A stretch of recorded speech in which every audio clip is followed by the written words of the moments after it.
In late February 2026, the skies above the Middle East transformed dramatically. This was no training exercise, nor a diplomatic stunt. It was a genuine assault.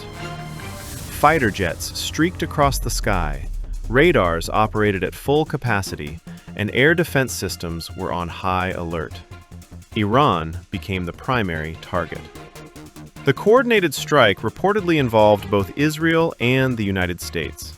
Explosions shook several cities, including Tehran, Isfahan, Kermanshah, and Komodo. This was not a symbolic strike. It was a carefully planned operation.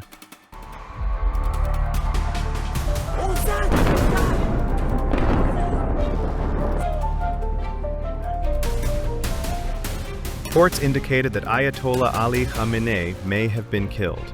If confirmed, the consequences would be immense. Khamenei was not a president or a routine official. He was the core of Iran's decision-making, the supreme commander directing the country's military and geopolitical strategies. The loss of such a figure immediately creates two critical challenges: a leadership vacuum and an urgent drive for retaliation. In Iran's political system, the stability of top elites is essential. Should the supreme leader fall due to an external strike, a counteraction would almost certainly follow, and it would likely come swiftly.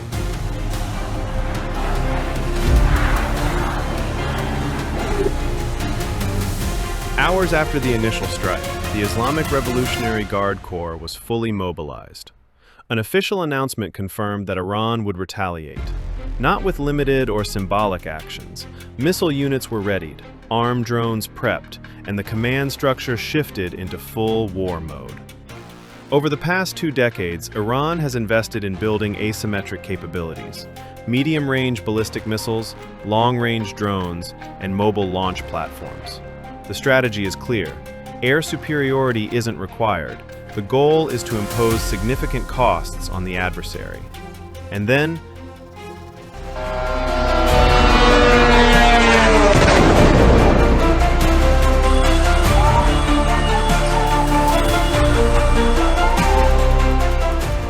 Israeli radar systems detect incoming movement, dozens of projectiles approaching.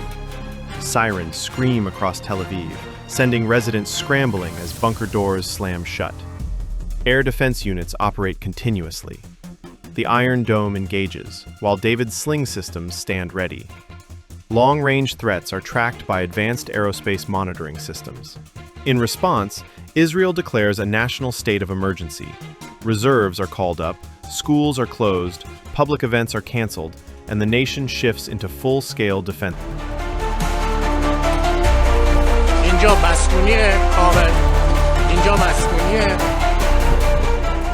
While Israel defends against incoming missiles, Iran faces additional airstrikes. Explosions shake multiple districts of Tehran, and smoke plumes are visible from a distance.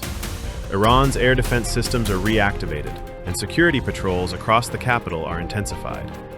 State media emphasizes a narrative of resistance, reinforcing calls for national unity. Leadership transitions are under immense pressure.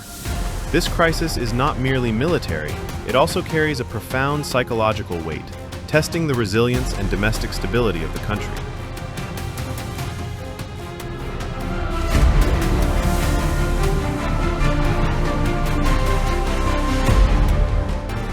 Why does Iran risk direct retaliation? The explanation lies in its military doctrine. Iran is pursuing a missile-focused deterrence strategy, emphasizing both volume and range to impose costs on its adversaries.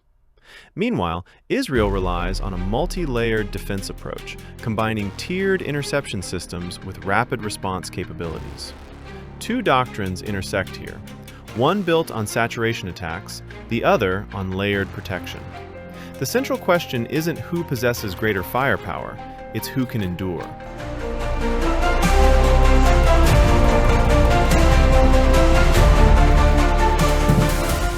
This conflict is far from contained. Should Iran target global energy routes, oil prices could spike. If Israel strikes sensitive strategic facilities, Iran's retaliation could intensify. Increased direct involvement by the United States risks expanding the situation into a full-scale regional war.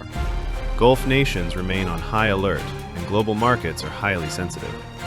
Emergency diplomatic efforts are ongoing, yet on the ground, missile and drone launches continue, each carrying a real danger of miscalculation.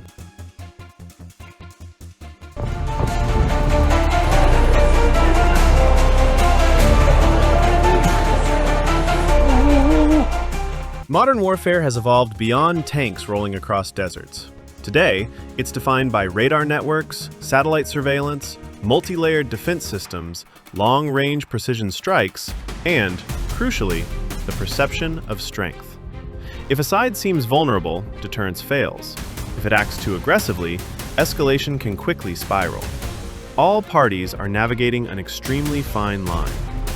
One intelligence misstep, one missile misfire, or one civilian casualty could instantly trigger severe.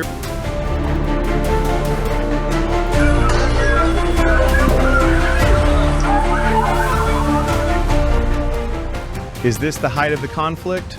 Not necessarily.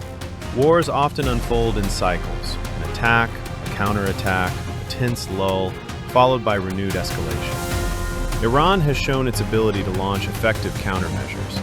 Israel has proven its defensive resilience, and the United States has demonstrated strategic backing. Yet this balance remains fragile. If escalation persists, the window for diplomacy narrows, and should negotiations fail,